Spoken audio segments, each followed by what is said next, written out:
ജീവധാര ജീവമൊഴി കാൽവരിനാഥന്റെ സ്നേഹമൊഴി തിരുനിറത്താൽ ജീവനേകും യേശുനാഥന്റെ ജീവമൊഴി ജീവധാര ജീവധാര ജീവധാര.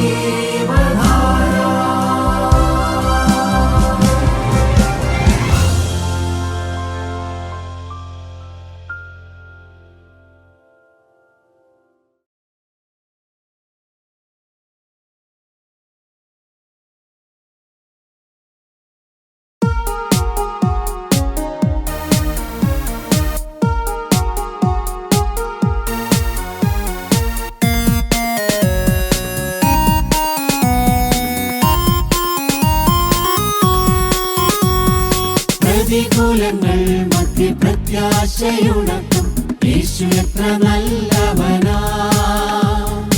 ആശയറ്റ നേരത്തും എൻ ആശയുണർത്തും യേശു എത്ര വല്ലഭനാ. പ്രതികൂലങ്ങൾ മധ്യ പ്രത്യാശയുണർത്തും യേശു എത്ര നല്ലവനാ.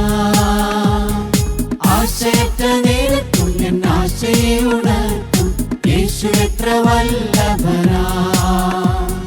ഹേ മരണമേ നിൻ ജയമെവിടെ, പാതാളമേ വിഷമുള്ളെവിടെ.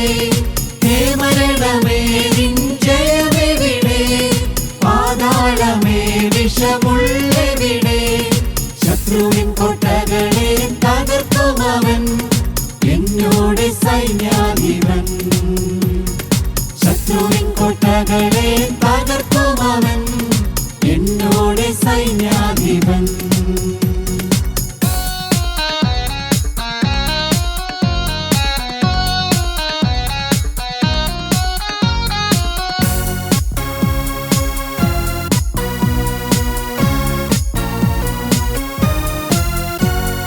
ജീവിതയാത്രയിൽ ക്ലേശങ്ങൾ വന്നിടിലും മാരികൾ എതിരെത്തിടിലും.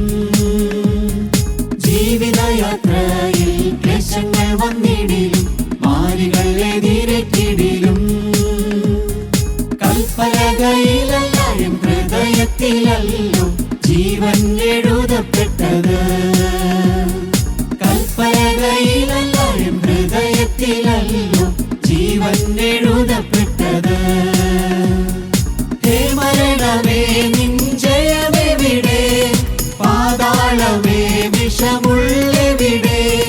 ഹേ മരണമേ നിൻ ജയമെവിടെ, പാതാളമേ വിഷമുള്ളെവിടെ. ശത്രുവിൻ കോട്ടകളെ തകർക്കുമവൻ എന്നോട് സൈന്യാധിപൻ. ശത്രുവിൻ കോട്ടകളെ തകർക്കുമവൻ എന്നോട് സൈന്യാധിപൻ.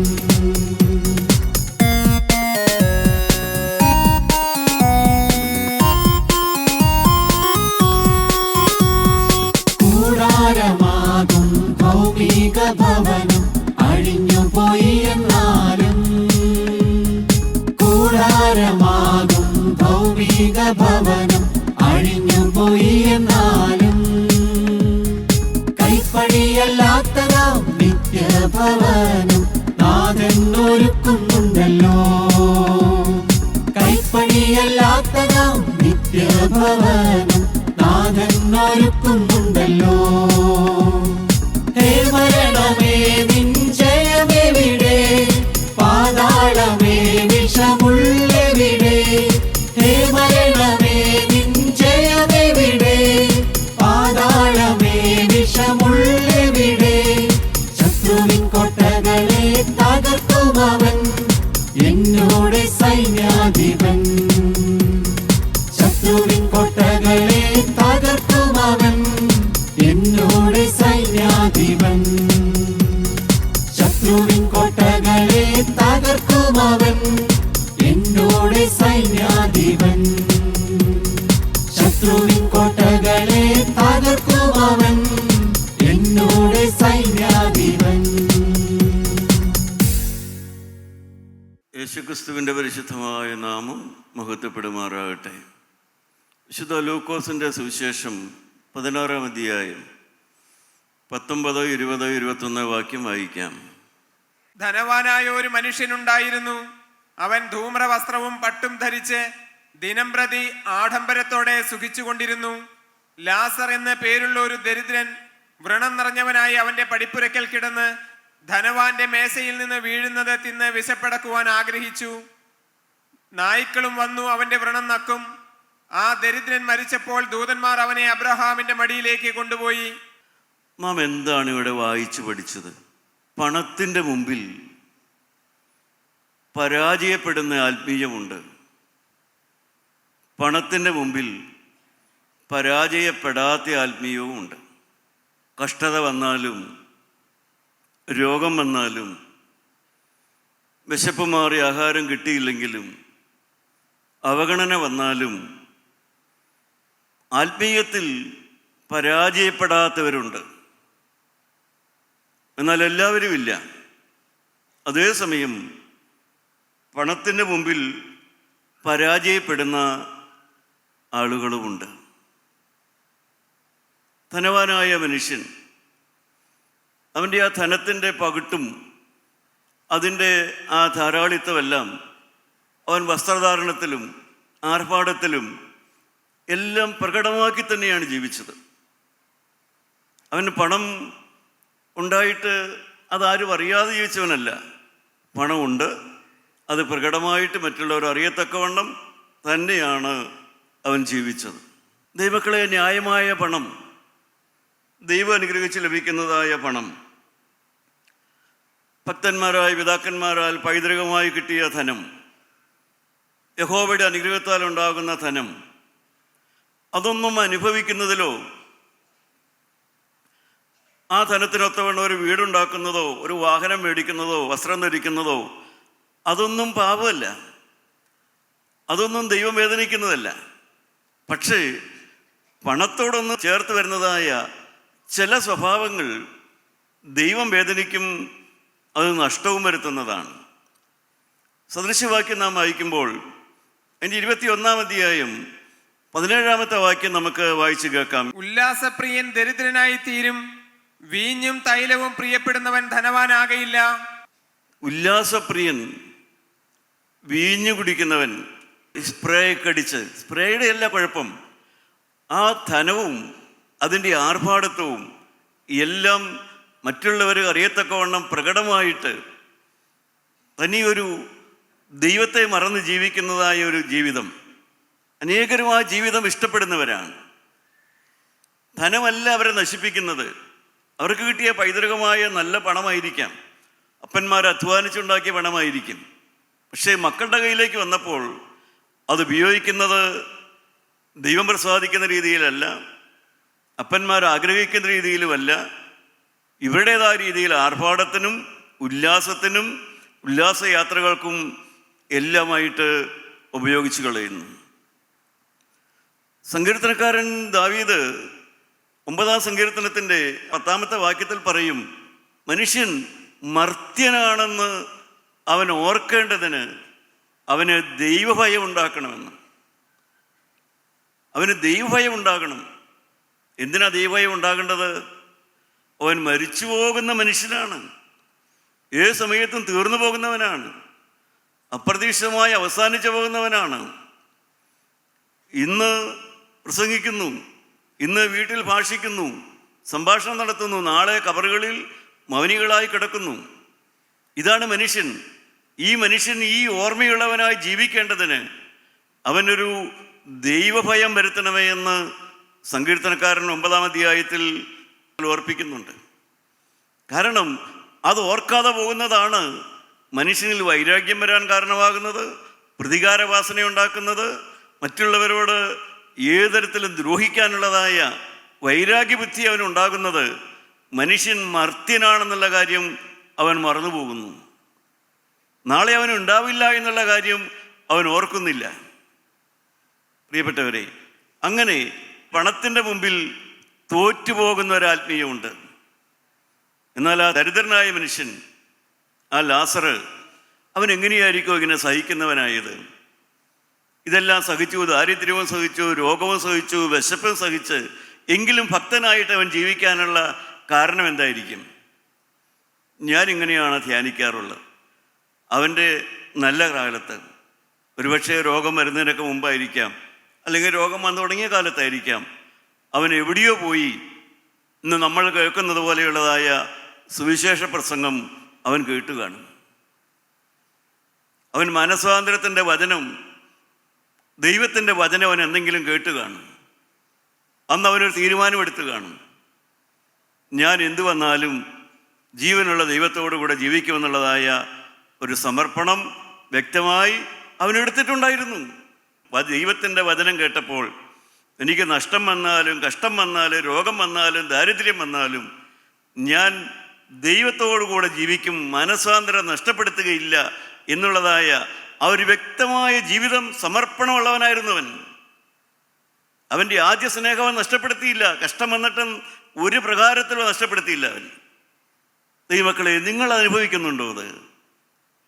മാനസാന്തരപ്പെട്ടവർ, ഈ വചനം കേൾക്കുന്നതിൽ മാനസാന്തരപ്പെട്ടവർ ചിന്തിക്കണം. അവൻ വ്യക്തമായി തീരുമാനമെടുത്തു, അതിലവൻ ഉറച്ചു നിന്നു. കഷ്ടം വന്നു, രോഗം വന്നു, വിശപ്പ് വന്നു, ആഹാരത്തിന് മാർഗമില്ല. പക്ഷേ അവൻ ക്രിസ്തുവിൽ ശരണപ്പെട്ടു നിന്നു. ദൈവമക്കളെ, അങ്ങനെയുള്ള മനുഷ്യരുണ്ട്, അങ്ങനെയുള്ള വീറുള്ള ദൈവമക്കളുണ്ട്, അങ്ങനെ ക്രിസ്തുവിനെ സ്നേഹിക്കുന്ന ദൈവമക്കളുണ്ട്. നാം വേറൊരു ആത്മീയനെ പരിചയപ്പെടുന്നുണ്ട് കേട്ടോ. അവന് ലൂക്കോസിന്റെ സുവിശേഷം 18-ാം അധ്യായം 23-ാമത്തെ വാക്യത്തിലാണ് അവൻ്റെ പ്രകൃതം വേറെ ഒന്നുമില്ല. പണമില്ലെങ്കിൽ എനിക്ക് സ്വർഗവും വേണ്ട, എനിക്ക് യേശുവും വേണ്ട. എനിക്ക് പണം വേണം, സ്വർഗം വേണം. പണമില്ലെങ്കിൽ സ്വർഗവും വേണ്ട, യേശുവിനെയും വേണ്ട. അങ്ങനെയുണ്ട് ഒരുത്തൻ. 18-ാം അധ്യായം 23-ാമത്തെ വാക്യം ലൂക്കോസ്. അവൻ എത്രയും ധനവാനാകൊണ്ട് ഇത് കേട്ടിട്ട് അതിദുഃഖിതനായി തീർന്നു. യേശു അവനെ കണ്ടിട്ട്, സമ്പത്തുള്ളവർ ദൈവരാജ്യത്തിൽ കടക്കുന്നത് എത്ര പ്രയാസം! ധനവാൻ ദൈവരാജ്യത്തിൽ കടക്കുന്നതിനേക്കാൾ ഒട്ടകം സൂചിക്കുഴയൂടെ കടക്കുന്നത് എളുപ്പമെന്ന് പറഞ്ഞു. ദൈവത്തിന് സ്തോത്രം. അവൻ നല്ല ധനവാനായിരുന്നു. നിത്യജീവൻ വേണം, സ്വർഗത്തിൽ പോകണം, ദൈവരാജ്യത്തിലെത്തണം.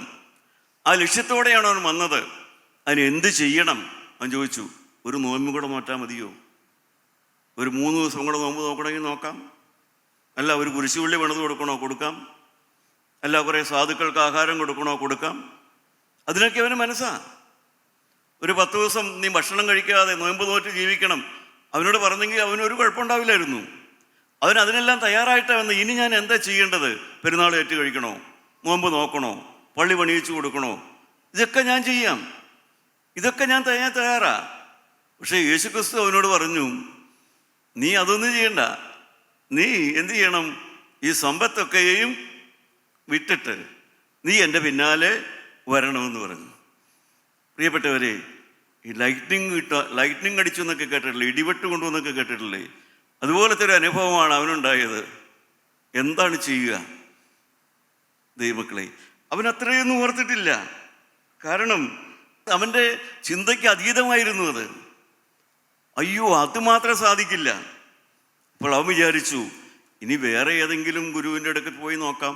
കുറച്ചും കൂടെ ചെറിയ കാര്യം പറയുമെങ്കിൽ അവിടെ നിന്ന് കിട്ടുമല്ലോ സ്വർഗം.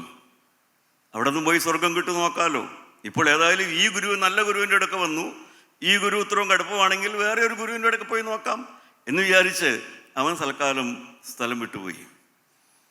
ദൈവമക്കളെ, നിങ്ങൾ ആത്മീയത്തിൽ ഉറപ്പുള്ളവരാണോ? സമർപ്പണത്തിൽ ഉറപ്പുള്ളവരാണോ? നിങ്ങളുടെ സമർപ്പണം പർവ്വതം പോലെ ഉറച്ചു നിൽക്കുന്നതാണോ? അവൻ ഒരു തീരുമാനം എടുക്കാതെ അങ്ങ് മടങ്ങിപ്പോയി. ഒരു തീരുമാനം എടുക്കുന്നില്ല, ഒരു സമർപ്പണം എടുക്കുന്നില്ല. ദൈവനമ്പരാൻ തടഞ്ഞില്ല.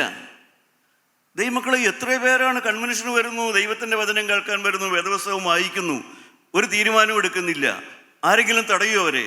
ആരും തടയില്ല. ദൈവം മനുഷ്യനെ തടയില്ല. ഒരു തീരുമാനമെടുക്കാതെ നിങ്ങൾ ഇറങ്ങിപ്പോയാൽ നിങ്ങൾക്ക് പോകാം, ദൈവം നിങ്ങളെ തടയില്ല. മനഃപൂർവ്വം പാപം ചെയ്യണമെന്നൊരു ഭക്തൻ വിചാരിച്ചാൽ, ഭക്തനായിരിക്കാം, മനഃപൂർവ്വം പാപം ചെയ്യണമെന്ന് വിചാരിച്ചാൽ ദൈവം തടയില്ല. പാപം ചെയ്യാൻ അങ്ങ് വിട്ടുകൊടുക്കുള്ളൂ. ഒരിക്കലും ദൈവം തടയില്ല. ദൈവം പാപത്തെക്കുറിച്ച് മുന്നറിയിപ്പ് തരികയുള്ളൂ. ദൈവം ബലമായിട്ട് ആരെയും പാപം ചെയ്യുന്നതിന് തടസ്സം നിൽക്കില്ല. അബ്രാഹാം പിതാവിന് ഇറങ്ങിപ്പോണം, പോയി. ദൈവം തടസ്സം നിന്നില്ല. ഇസ്രായേലിലേക്ക് പോയി.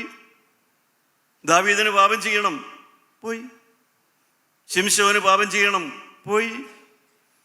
യുവദാസിന് പാപം ചെയ്യണം, പോയി. ദൈവമക്കളെ ദൈവം തടഞ്ഞില്ല. പക്ഷേ ദൈവം എല്ലാവർക്കും മുന്നറിയിപ്പ് കൊടുത്തിരുന്നു. ഈ തിരുവചനം കേൾക്കുമ്പോൾ നിങ്ങൾ ഓർക്കണം, പാപം ചെയ്യുന്നതിൽ നിന്ന് നിങ്ങളെ ആകട്ടെ എന്നെയാകട്ടെ ദൈവം തടയില്ല. ദൈവം തടസ്സം നിൽക്കില്ല. ദൈവം നിങ്ങൾക്ക് മുന്നറിയിപ്പ് തരികയുള്ളൂ. പരിശുദ്ധാത്മാവിലൂടെ ദൈവം മുന്നറിയിപ്പ് തരും. അത് ഗൗരവമായി നിൽക്കുന്നുണ്ട്.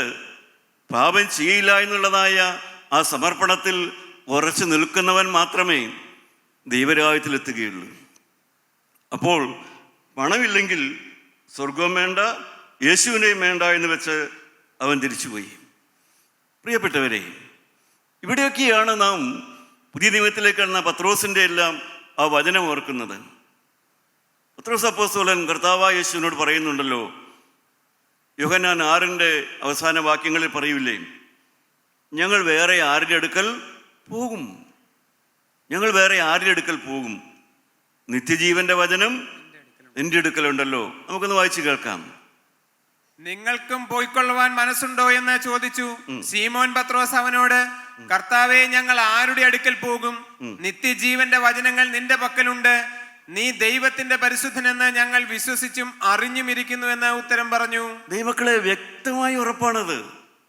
ഈ യേശുവിൻ്റെ അടുക്കൽ, ഈ സുവിശേഷത്തിലൂടെ, ഈ ദൈവത്തിൻ്റെ വചനത്തിലൂടെ അല്ലാതെ വേറൊരു നിത്യജീവനില്ല, വേറൊരു വഴിയില്ല. ഞാൻ ഓർക്കുന്നു, ഞാൻ ഓഫീസിൽ ജോലി ചെയ്യുന്ന കാലത്ത് ഒരാളുമായി സുവിശേഷം പങ്കുവെച്ചു. നല്ല പ്രതാപവും ഉന്നത സ്ഥാനവും എല്ലാം വഹിച്ച ഒരു മനുഷ്യനാണ്.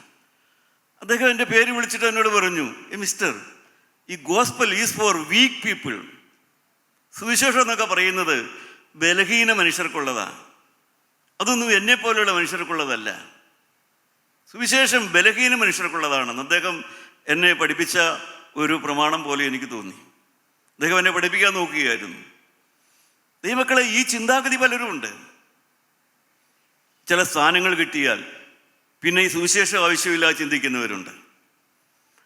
അതുകൊണ്ടാണ് അപ്പോസ്തലനായ പത്രോസ് പറഞ്ഞത്, അപ്പോസ്തല പ്രവൃത്തികൾ 2-ാം അധ്യായത്തിന്റെ 36-ാമത്തെ വാക്യത്തിൽ അപ്പോസ്തലൻ പറഞ്ഞു, ആകാശവും ഭൂമിയും ഒഴിഞ്ഞു പോയാലും ഈ വചനങ്ങളൊന്നും മാറിപ്പോകത്തില്ല. എന്താണ് അപ്പോസ്തലൻ പറഞ്ഞത്? 2:36.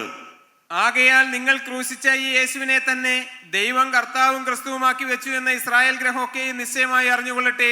അവൻ കർത്താവും രക്ഷിതാവുമാണ്. നിങ്ങൾ ക്രൂശിച്ച ഈ യേശു 2000 കൊല്ലം മുമ്പ് പത്രോസ് പറഞ്ഞു, 2000 കൊല്ലം മുമ്പ് കാൽവരിയിൽ ഗോഗൽത്തായിൽ ആ ക്രൂശിൽ മരിച്ച യേശു അല്ലാതെ ഈ ലോകം എത്ര കൊല്ലം കഴിഞ്ഞാലും ഈ ലോകത്തിന് വേറൊരു രക്ഷകൻ ഉണ്ടാകാൻ പോകുന്നില്ല. സഹോദര, നിന്റെ പാപത്തിൽ നിന്ന്, നിന്റെ പാപച്ചെളിയിൽ നിന്ന്, നിന്റെ നിരാശയിൽ നിന്ന്, നിന്റെ മദ്യപാനത്തിൽ നിന്ന്, നിന്റെ അഹങ്കാരത്തിൽ നിന്ന് നിന്നെ രക്ഷിക്കാൻ യേശു എന്ന ഏക രക്ഷകനല്ലാതെ വേറെ ആരും ലോകമുള്ള കാലത്തോളം ഉണ്ടാകാൻ പോകുന്നില്ല. ഇതാണ് പത്രോസ് പറഞ്ഞു കൊടുത്തത്. നിന്നെ ഭരിക്കാൻ, നിന്നെ നിയന്ത്രിക്കാൻ നിനക്ക് തന്നെത്താൻ നിയന്ത്രിക്കാൻ സാധിക്കില്ല. നിനക്ക് നിയന്ത്രണം വേണമോ, ഇന്ദ്രിയ ജയം വേണമോ, നിനക്ക് കുടുംബത്തിൽ സമാധാനത്തോടെ ജീവിക്കണമോ, എങ്കിൽ ഈ യേശു നിന്നെ ഭരിക്കണം. അവൻ നിന്റെ രാജാവാകണം. നിന്നെ രാജാവാകുവാനും നിന്നെ രക്ഷിക്കുവാനും ക്രിസ്തു അല്ലാതെ വേറെ ആരും ഉണ്ടാകാൻ പോകുന്നില്ല. അപ്പോസ്തലനായ പത്രോസ് എത്ര വീറോടെയാണ് പറയുന്നത്. കാരണം പത്രോസിനറിയാം, നിത്യജീവന്റെ വചനങ്ങൾ അവൻ്റെ പക്കലേ ഉള്ളൂ. പ്രിയപ്പെട്ടവരെ, പക്ഷേ ഈ ധനവാനായ മനുഷ്യൻ ഇതൊന്നും ഗൗരവമില്ലാതെ ജീവിക്കുകയായിരുന്നു. എപ്പോഴും അങ്ങനെയാണല്ലോ മനുഷ്യർ. കുറച്ചൊക്കെ പണമൊക്കെ ഒന്ന്, അവൻ്റെ അകവും പുറവും അറിയില്ല. പുറമൊക്കെ നല്ല പളപള മിന്നണതാണ്, നല്ല വസ്ത്രം ഒക്കെ മിന്നിയ, പക്ഷേ അവൻ്റെ അകം എന്താണെന്നറിയില്ല. ഞാൻ ഇടയ്ക്കൊക്കെ അവരോട് ചിന്തിക്കാറുണ്ട്. കുറച്ച് നാൾ മുമ്പൊക്കെ നമ്മൾ ഈ ഭീകരന്മാർ ചില കമ്പി വെൽഡ് ചെയ്ത കൂട്ടിലൊക്കെ മനുഷ്യരെ ഇട്ട് തീ വിടാനായിട്ട് കൊണ്ടുപോകുന്ന നമ്മൾ കണ്ടു കാണും. ഭീകരപ്രവർത്തകർ കമ്പിക്കൂട്ടിലൊക്കെ ഇട്ട് മനുഷ്യരെ തീയിടാൻ കൊണ്ടുപോകും നിങ്ങൾ കണ്ടു കാണും. ആ മനുഷ്യരുടെ മുഖത്തെ ദൈന്യത, വേദന. എത്ര ഭയാനകം! നമ്മളെല്ലാം മീഡിയ വഴി ടി വിയിലൊക്കെ കണ്ട കാര്യങ്ങളല്ലേ. ദൈവമക്കളെ, ഞാനപ്പോഴെല്ലാം ഓർത്തതുള്ളൂ, ഇതല്ലേ എൻ്റെ ആത്മാവിൻ്റെ വേദന. ഒരു പാപം ചെയ്യാൻ ഞാൻ ഉത്സാഹിക്കുമ്പോൾ, ഒരു പാപം ചെയ്യാൻ എല്ലാം എൻ്റെ ശരീരവും മനസ്സും എല്ലാം അതിന് പ്ലാൻ ചെയ്തു അത് നടക്കാൻ പോകുന്നു എന്ന് പറയുമ്പോഴേ എൻ്റെ ശരീരത്തിനും എൻ്റെ മനസ്സിനും എന്തൊരു ഉത്സാഹമാണ്, എന്തൊരു ഉന്മേഷമാണ്. ഞാൻ ഉദ്ദേശിക്കുന്നൊരു പാപം അത് സാധിക്കുന്നു വരുമ്പോൾ ശരീരത്തിനും മനസ്സിനുമൊക്കെ നല്ല ഉന്മേഷം, നല്ല സന്തോഷം. പക്ഷേ എൻ്റെ ആത്മാവിനോ, നിങ്ങളുടെ ആത്മാവിനോ, ആത്മാവ് കൂട്ടിലിട്ട കിളിയെപ്പോലെ അത് കിടന്ന് പിടയ്ക്കുക. പ്രിയപ്പെട്ടവരെ, അതുകൊണ്ടാണ് ആത്മാവിനെ കരുതിയിടുക, അന്തമോർക്കാതെ എവിടേക്കോ നീ യാത്രയിപ്പോൾ ഒടുവിലെന്താകും, എവിടേക്കോ നീ യാത്രയിപ്പോൾ ഒടുവിലെന്താകും. 16-ാം അധ്യായം, ലൂക്കോസ് 16-ാം അധ്യായത്തിൻ്റെ അടുത്ത 2 വാക്യം വായിക്കാം. 22-23 വാക്യം വായിക്കാം. ആ ദരിദ്രൻ മരിച്ചപ്പോൾ ദൂതന്മാർ അവനെ അബ്രഹാമിന്റെ മടിയിലേക്ക് കൊണ്ടുപോയി. ധനവാനും മരിച്ചു, അടക്കപ്പെട്ടു. പാതാളത്തിൽ യാതന അനുഭവിക്കുമ്പോൾ. പ്രിയപ്പെട്ടവർ, എന്താണ് അവിടെ സംഭവിച്ചത്? 2 പേരും മരിച്ചു കഴിഞ്ഞപ്പോൾ ദരിദ്രനായ ലാസർ അവൻ ആശ വെച്ചതായ ദൈവരാജ്യത്തിലേക്ക് അവൻ പോയി. അവൻ അവിടെ ആശ വെച്ച് ജീവിച്ചവനാണ്. അവൻ ദൈവരാജ്യം ആശ വെച്ച് ജീവിച്ചവനാണ്. അവൻ മരിച്ചു കഴിഞ്ഞപ്പോൾ അവൻ ആശ വെച്ച ദൈവരാജ്യത്തേക്ക് അവൻ പോയി. ധനവാൻ ആശ വെച്ചതായ ശവസംസ്കാരം അവന് കിട്ടി. അവൻ അത്രേ ആശ വെച്ചോളൂ, നല്ലൊരു സംസ്കാരം കിട്ടണം. അവൻ അത്രേ ആശിച്ചിട്ടുള്ളൂ. അതിനപ്പുറമുള്ള കാര്യമൊന്നും അവൻ ആശിച്ചിട്ടില്ല. അടക്കപ്പെടണം, നല്ലവണ്ണം അടക്കപ്പെടണം, നല്ല സംസ്കാരം വേണം. അവൻ ആശിച്ചത് അവന് കിട്ടി. മരിച്ചു കഴിഞ്ഞ് നിത്യജീവൻ ആഗ്രഹിച്ചവന് നിത്യജീവൻ കിട്ടി. മരിച്ചു കഴിയുമ്പോൾ ആരെങ്കിലൊക്കെ, കുറേ പേരോ ആരെങ്കിലൊക്കെ വന്ന് നല്ലൊരു സംസ്കാരം വേണമെന്ന് ആഗ്രഹിച്ചവന് അവനതും കിട്ടി. 2 പേർക്ക് അവർ ആഗ്രഹിച്ചത് കിട്ടി.